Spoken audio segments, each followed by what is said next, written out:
Alors, bonjour, chers amis, et bienvenue à cette nouvelle émission, cette nouvelle série avec l'abbé Joseph-Lin Éveillard, qui va développer le thème « Une grâce de purification, feu et de puissance, esprit ». La paix de Jésus soit avec vous. La paix de Jésus soit avec vous. Vous dormez un peu, non? Je suis heureux d'être avec vous cet après-midi pour partager avec vous cette même espérance, l'espérance que nous avons en Jésus. Et pour commencer notre partage, je vous demande de vous mettre debout pour écouter la parole de Dieu.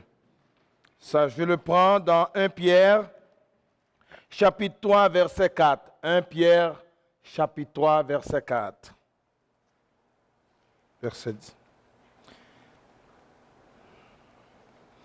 En effet, le Christ lui-même a souffert une fois pour toutes pour les péchés des humains. Innocent, il est mort pour tous les coupables, afin de vous amener à Dieu. Il a été mis à mort dans son corps humain, mais il a été rendu à la vie par le Saint-Esprit.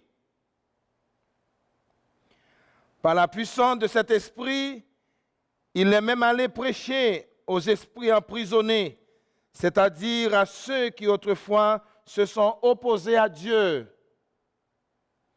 Quand il attendait avec patience à l'époque où Noé construisait l'arche, un petit nombre de personnes, 8 en tout, entrèrent dans l'arche et furent sauvés par l'eau. C'était une image du baptême que vous avez, qui vous sauve maintenant. Celui-ci ne consiste pas à laver les impuretés du corps, mais à demander à Dieu une conscience purifiée. Il vous sauve grâce à la résurrection de Jésus-Christ qui est allé au ciel et se trouve à la droite de Dieu, où il règne sur les anges et les autres autorités et puissances célestes. C'était là une image du baptême qui vous sauve maintenant. Celui-ci, le baptême, ne consiste pas à laver les impuretés du corps, mais à demander à Dieu une conscience purifiée, sainteté avec Dieu. Acclamons la parole de Dieu. Merci. Vous vous rappelez du thème de ce congrès? Quel est le thème de ce congrès? Quel est le thème de ce congrès? Lui vous baptisera dans l'Esprit Saint et dans le feu. Est-ce que vous pouvez reprendre avec moi? Lui vous baptisera.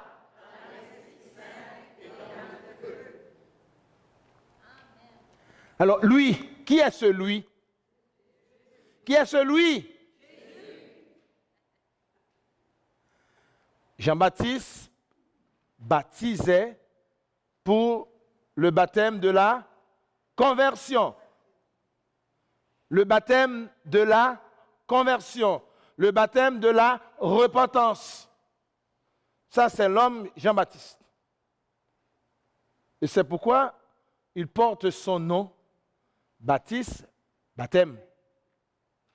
Alors, d'où vient, vous le savez déjà peut-être depuis hier soir, vous avez eu des orateurs, des personnes, des prêtres ou bien encore des orateurs qui vous ont expliqué un petit peu le sens du baptême dans votre vie. Le sens du baptême dans notre vie et dans la vie de l'Église.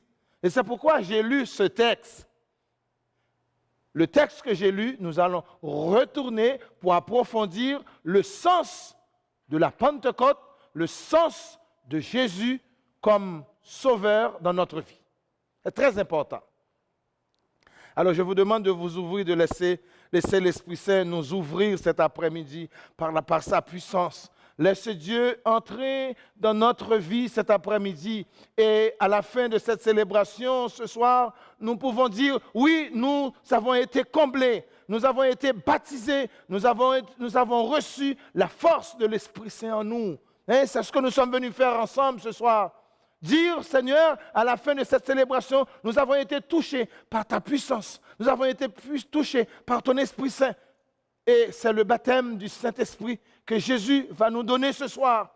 Il faut le croire maintenant. Maintenant, il faut le croire que l'effusion ou l'onction que Jésus va nous offrir, c'est une effusion qui vient du cœur même de Dieu. Alors, le baptême du Saint-Esprit, c'est Jésus même qui l'offre à chacun et à chacune de nous.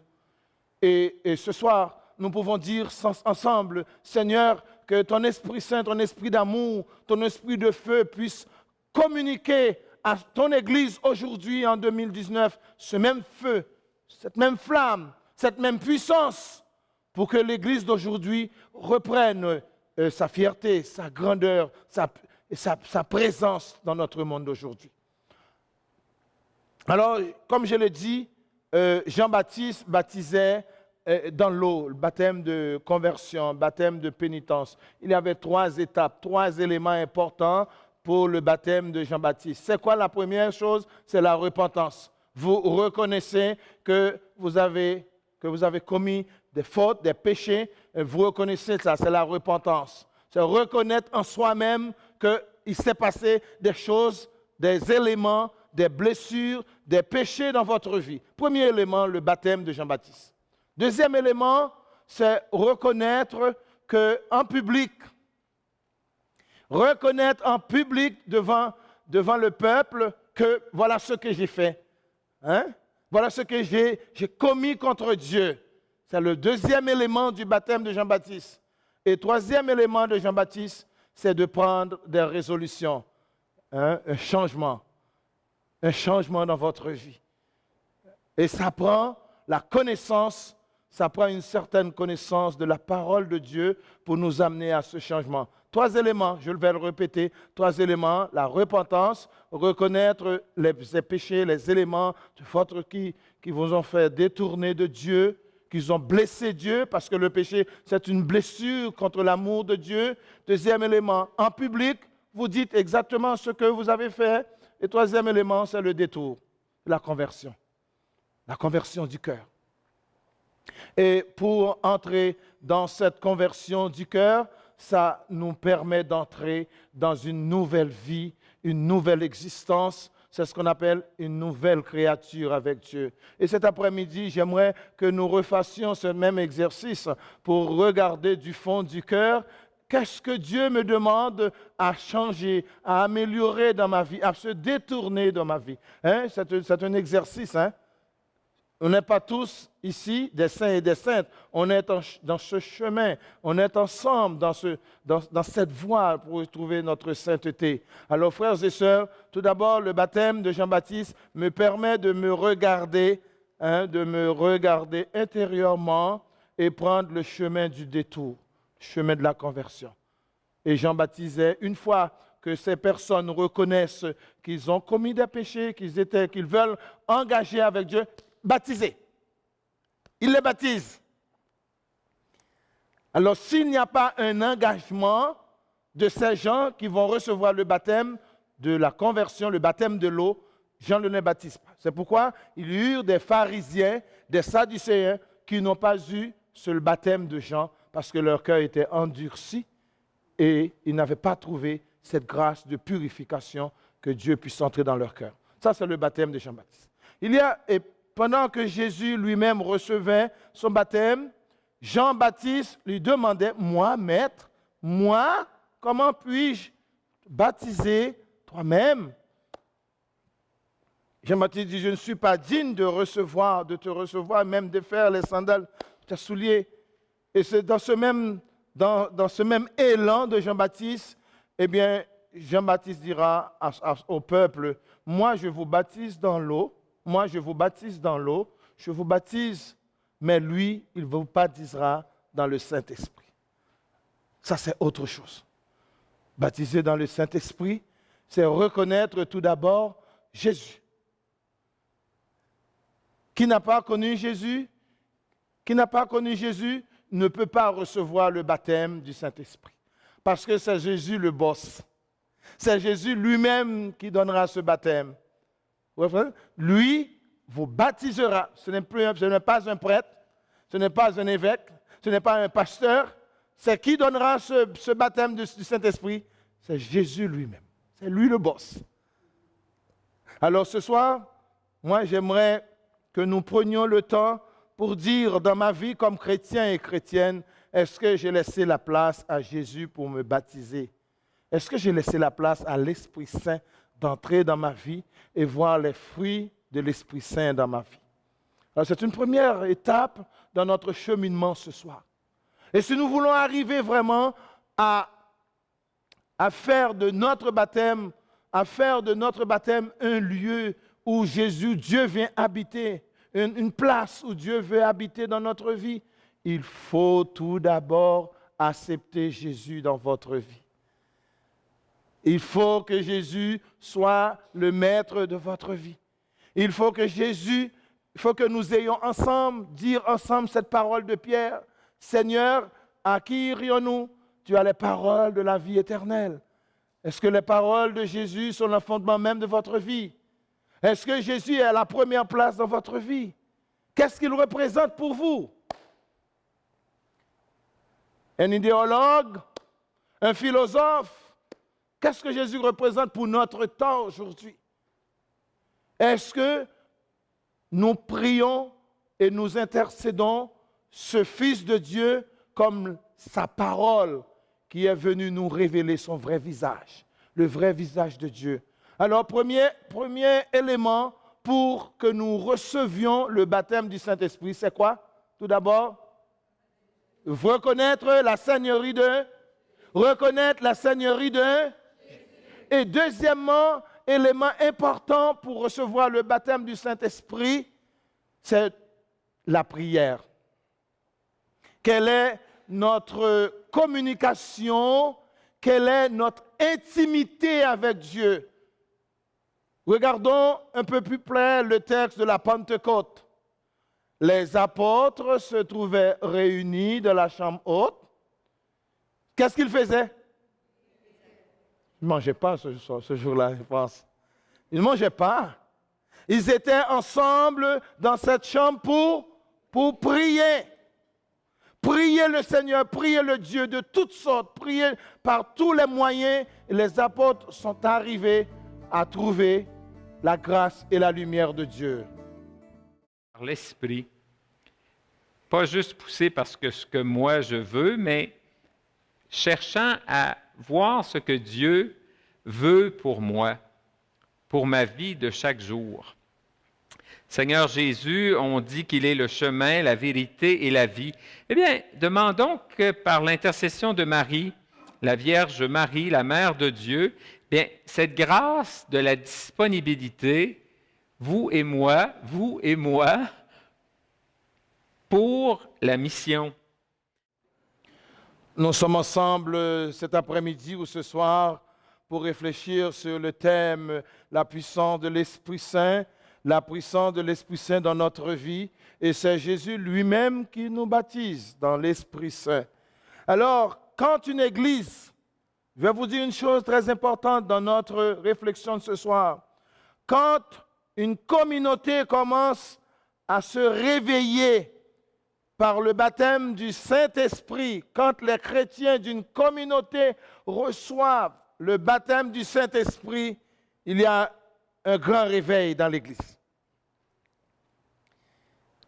Il y a un grand réveil. C'est comme si c'est la pluie qui arrose les plantes et le lendemain, on voit que les plantes se rajeunissent. Il y a une beauté, une verdure. Et c'est la même chose pour une Église qui est baptisée par la force, par la présence de l'Esprit Saint.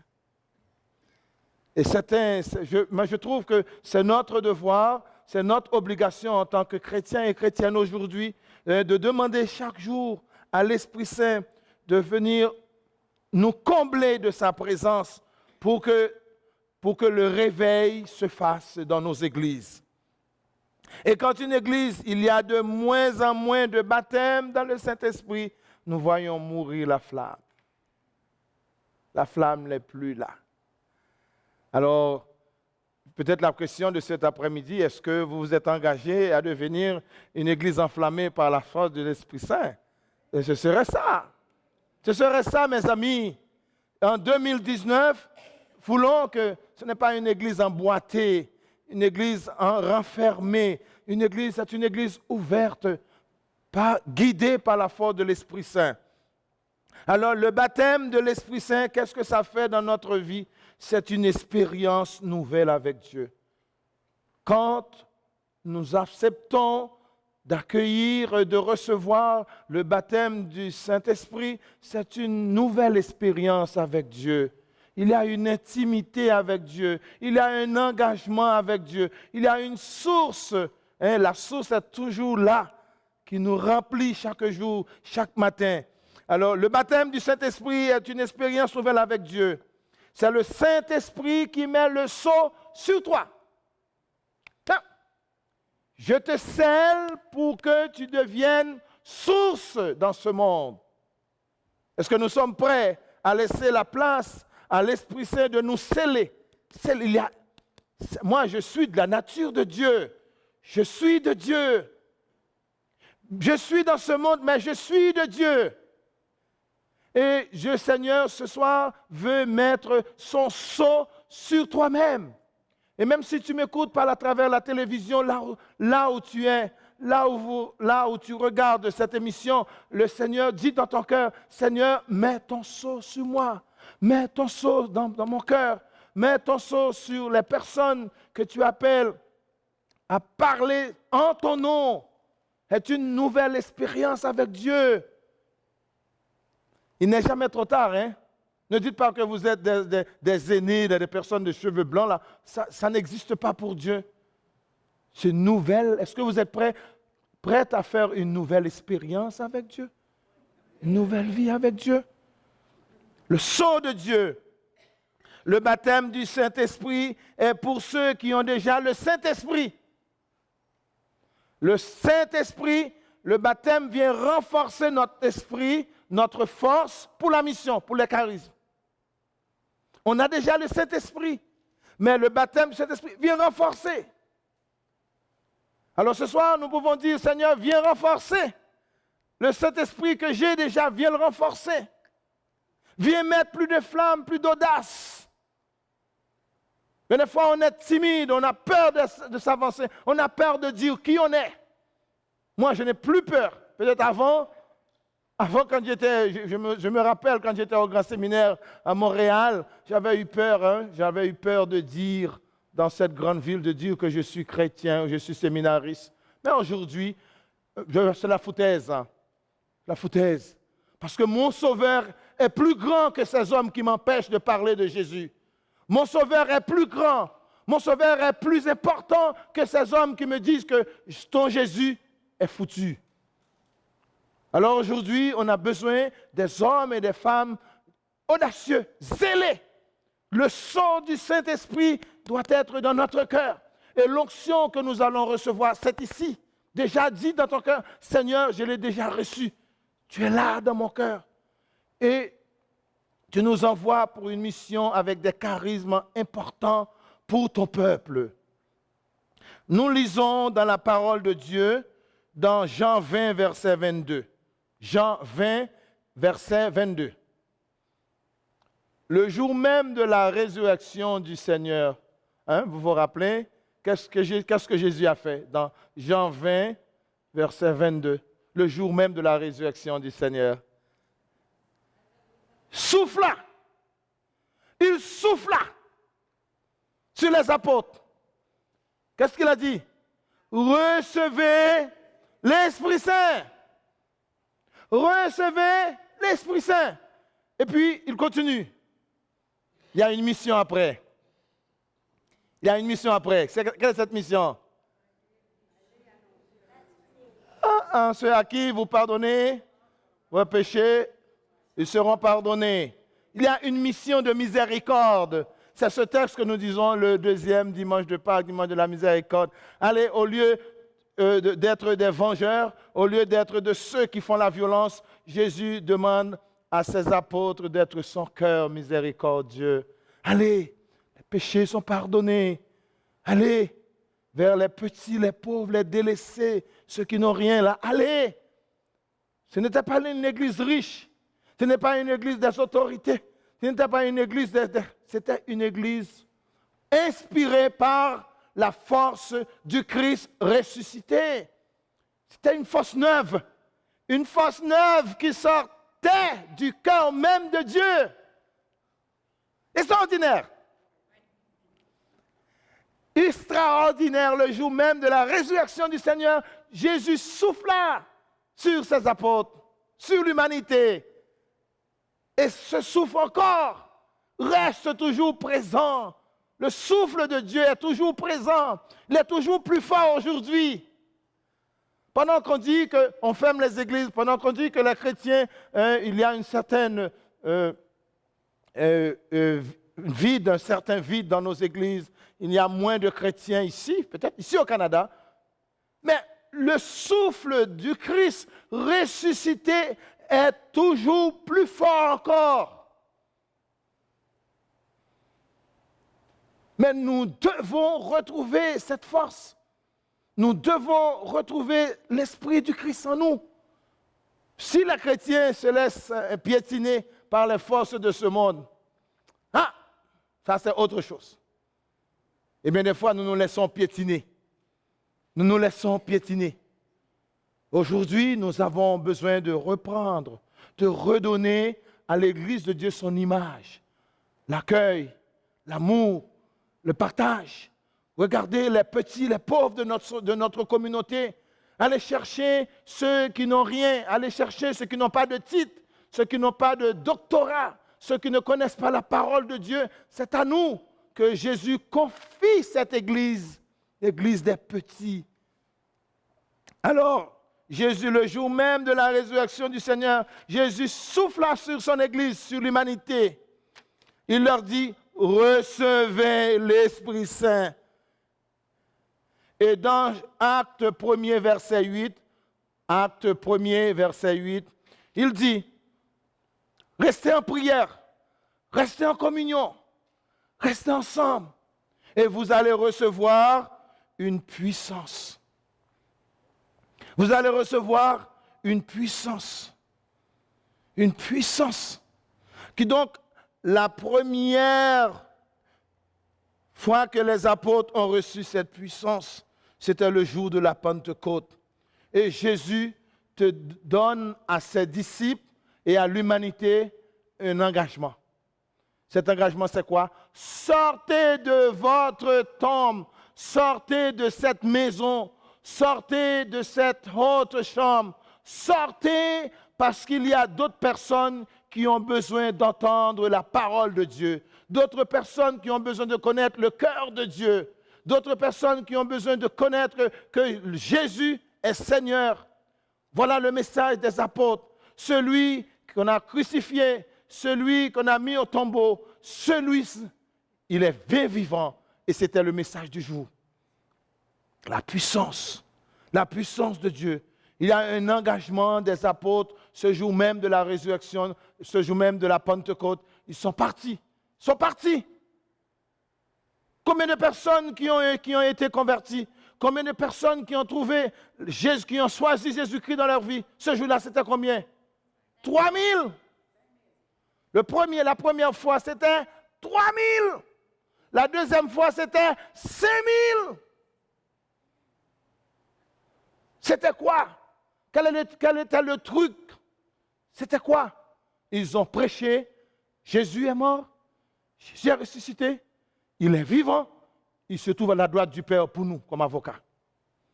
Et les gens ont demandé, qu'est-ce que nous devons faire? Dis-moi, que devons-nous faire devant ce message? Que devons-nous faire? Et Pierre a répondu, quoi? Convertissez-vous et croyez. Convertissez-vous et croyez à la bonne nouvelle. 3000 hommes. Extraordinaire. C'était le plus grand réveil dans l'Église de Dieu, le plus grand réveil de l'Assemblée de Dieu. 3000 hommes. Alors, est-ce que nous sommes incapables, au nom de Jésus, de reproduire ce même réveil?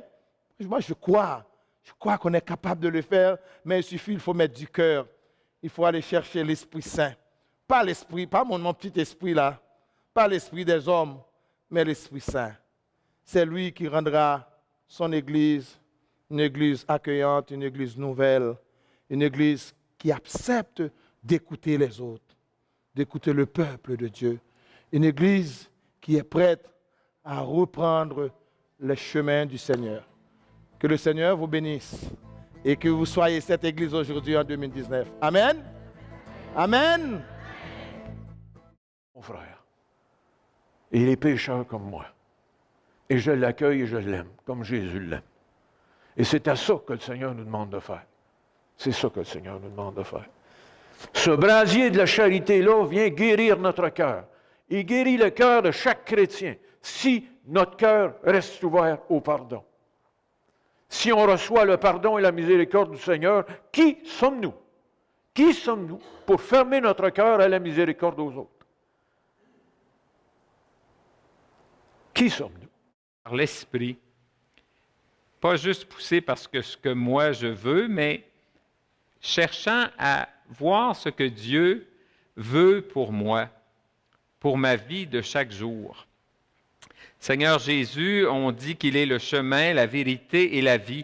Eh bien, demandons que par l'intercession de Marie, la Vierge Marie, la Mère de Dieu, bien, cette grâce de la disponibilité, vous et moi, pour la mission. Comment ça s'appelle ça? Des séminaires de la vie dans l'esprit et jusqu'à présent, ça ne bouge pas. Je ne connais pas, Seigneur, quel charisme que je dois professer en ton nom. Peut-être une belle occasion ce soir pour demander à Jésus, demander à l'Esprit Saint de révéler ce charisme, ce don pour le peuple de Dieu.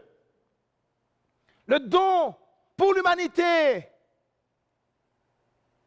Dieu se sert des hommes et des femmes de notre temps pour continuer à révéler qui il est.